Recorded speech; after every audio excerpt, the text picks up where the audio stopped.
आदरणीय उदय प्रताप सिंह जी, कर्नल अनिल वर्मा जी और यहाँ पर उपस्थित सभी हमारे आदरणीय बुजुर्ग उपस्थित साथियों, मैं सबसे पहले ये राजनीतिक अलग परिस्थितियों में चुनाव होने जा रहा है। नेताजी को आपने ऐतिहासिक वोट देकर के जिताने का काम किया, वो हमारे बीच नहीं रहे, इसलिए चुनाव हो रहा है। वैसे तो आपने 5 साल के लिए चुना था, लेकिन परिस्थितियां वो नहीं रहीं और नेताजी के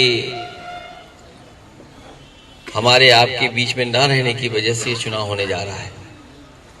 इसलिए मैं आप सबसे अपील करना चाहता हूं कि जहां मैनपुरी को और आसपास के क्षेत्र को विकास से जोड़ने का काम नेताजी ने किया, ये जो बड़ी बड़ी सड़कें, पुल या बिजली का इंतजाम या आसपास अस्पताल का इंतजाम, एम्बुलेंस या और सुविधाएं जो दी गई, वो नेताजी लगातार जनता को सुविधा देने में काम करते रहे।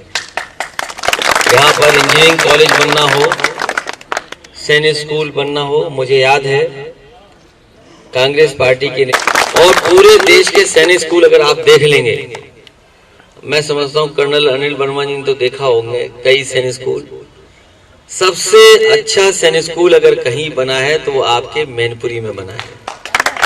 मैं पिछली बार गया था उस कॉलेज स्कूल के अंदर, जितना समाजवादियों ने पैसा दिया था उसके बाद आगे नहीं बढ़ पाया काम, वहीं का वहीं रुक गया। इसी तरह इंजीनियरिंग कॉलेज जितना बनना था उतना ही रुक गया। और जिस सड़क से आप चल करके आते होंगे, ये जो इटावा को जोड़ती है चौड़ी सड़क, मैं समझता हूं किसी ने नहीं मांगी होगी कि इस सड़क को चौड़ा कर दिया जाए, लेकिन नेताजी और समाजवादियों ने यह फैसला लिया क्योंकि लगातार ट्रैफिक बढ़ रहा है, लोगों को आने जाने में दिक्कत होती है, समय बहुत लगता है, इसलिए इटावा से मैनपुरी 4 लेन हो जाए और इधर जीटी रोड को भी जोड़ने का 4 लेन से सड़क हो। और जिन साथियों ने एक्सप्रेस वे पे चला होगा वो जानते होंगे कि देश की सबसे बेहतरीन सड़क है। आप अपनी सड़क पे चलें तो आप कैसा महसूस करते होंगे, और दूसरे ने जो बनाई उस पे चलते होंगे तो आप कैसा महसूस करते होंगे। 100 से ज्यादा चल ही नहीं सकते, उस पर कल परसों ही लौटे। नहीं, 100 से ऊपर चल रहे थे कि 100 से कम चल रहे थे? अच्छा, बुंदेलखंड वाले नहीं, बुंदेलखंड की तो इसलिए बात मत करो, जैसे ही प्रधानमंत्री ने उद्घाटन किया अगले दिन ही टूट गई सड़क। और ये हम नहीं कह रहे, वो सबने देखा। और जो दूसरी बनाई है, हालांकि वो भी समाजवादियों की बनाई हुई सड़क थी, लेकिन सरकार चली गई तो इस सरकार ने, वर्तमान सरकार ने ठेकेदार बदल दिए। और ठेकेदार बदलने से हुआ ये कि अगर आप उस सड़क पे चल लें और जिस तरीके से आगरा लखनऊ पे आप चलते हैं रफ्तार से, अगर उस पे चलेंगे तो हो सकता है आपका पेट दर्द कर जाए और हो सकता है कमर दर्द कर जाए, आपको एक दिन आराम करना पड़ जाएगा। इस तरह की सड़क बनाई।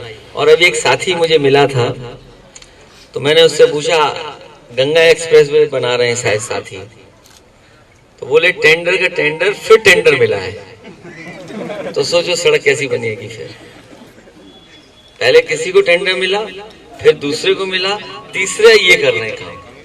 कहाँ चले गए वो? अगर नाम आ गया सामने हो सकता है काम छीन लेने से। तो अगर अब वो बात मत बताओ, सब समझते हैं, अरे यहाँ सब प्रधान बैठे में सब जानते चीजें। और इसी तरह जब ये सड़क बनी थी, ये आगरा लखनऊ वाली, तो नेताजी थे जिन्होंने कहा कि इसका उद्घाटन भी हम करेंगे।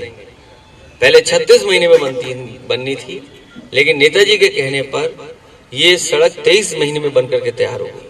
और जिस समय सड़क का उद्घाटन हुआ है 21 नवंबर 2016 को, तो देश के सबसे बेहतरीन लड़ाकू विमान थे, उन विमानों को सड़क पर उतार करके नेताजी के सामने सड़क का उद्घाटन हुआ था। तो समाजवादियों ने जो काम करके दिखाए हैं या नेताजी ने जो रास्ता दिखाया है, उसी रास्ते पे चल करके हम लोग समाजवादी पार्टी और साथ में विकास को आगे बढ़ाना चाहते हैं।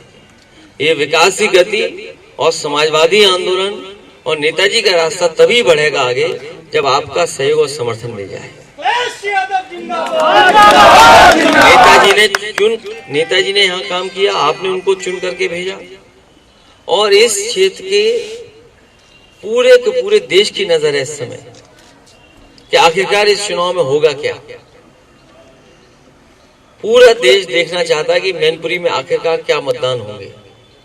जहां ये उपचुनाव हो रहा है वहीं आगे आने वाले समय में देश की राजनीति की दिशा क्या हो वो भी ये चुनाव तय करेगा।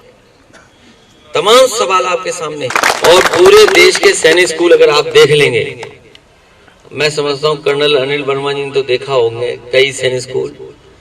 सबसे अच्छा सैनिक स्कूल अगर कहीं बना है तो वो आपके मैनपुरी में बना है। मैं पिछली बार गया था उस कॉलेज स्कूल के अंदर, जितना समाजवादियों ने पैसा दिया था उसके बाद आगे नहीं बढ़ पाया था, वहीं का वहीं रुक गया। इसी तरह इंजीनियरिंग कॉलेज जितना बनना था उतना ही रुक गया। और जिस सड़क से आप चल करके आते होंगे, ये जो इटावा को जोड़ती है चौड़ी सड़क, मैं समझता हूँ किसी ने नहीं मांगी होगी कि इस सड़क को चौड़ा कर दिया जाए, लेकिन नेताजी और समाजवादियों ने यह फैसला लिया क्योंकि लगातार ट्रैफिक बढ़ रहा है, लोगों को आने जाने में दिक्कत होती है, समय बहुत लगता है, इसलिए इटावा से मैनपुरी 4 लेन हो जाए और इधर जीटी रोड को भी जोड़ने का 4 लेन से सड़क हो। और जिन साथियों ने एक्सप्रेस वे पे चला होगा वो जानते होंगे कि देश की सबसे बेहतरीन सड़क है। आप अपनी सड़क पे चलें तो आप कैसा महसूस करते होंगे, और दूसरे ने जो बनाई उस पे चलते होंगे तो आप कैसा महसूस करते होंगे। 100 से ज्यादा चल ही नहीं सकते, उस पर कल परसों ही लौटे। नहीं, 100 से ऊपर चल रहे थे कि 100 से कम चल रहे थे? अच्छा, बुंदेलखंड वाले। नहीं, बुंदेलखंड की तो इसलिए बात मत करो, जैसे ही प्रधानमंत्री ने उद्घाटन किया अगले दिन ही टूट गई सड़क। और ये हम नहीं कह रहे, वो सबने देखा। और जो दूसरी बनाई है, हालांकि वो भी समाजवादियों की बनाई हुई सड़क थी, लेकिन सरकार चली गई तो इस सरकार ने, वर्तमान सरकार ने ठेकेदार बदल दिए। और ठेकेदार बदलने से हुआ ये कि अगर आप उस सड़क पे चल लें और जिस तरीके से आगरा लखनऊ पे आप चलते हैं रफ्तार से, अगर उस पे चलेंगे तो हो सकता है आपका पेट दर्द कर जाए और हो सकता है कमर दर्द कर जाए, आपको एक दिन आराम करना पड़ जाएगा। इस तरह की सड़क बनाई। और अभी एक साथी मुझे मिला था तो मैंने उससे पूछा, गंगा एक्सप्रेस वे बना रहे हैं शायद साथी, तो बोले टेंडर का टेंडर फिर टेंडर मिला है। तो सोचो सड़क कैसी बनेगी। फिर पहले किसी को टेंडर मिला, फिर दूसरे को मिला, तीसरा ये कर रहे हैं काम।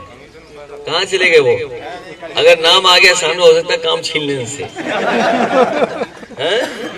तो अगर अब वो बात मत बताओ, सब समझते हैं। अरे यहाँ सब प्रधान बैठे में सब जानते चीजें।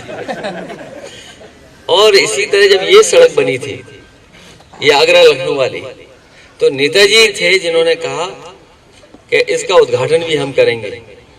पहले 36 महीने में बननी थी, लेकिन नेताजी के कहने पर ये सड़क 23 महीने में बनकर के तैयार हो गई।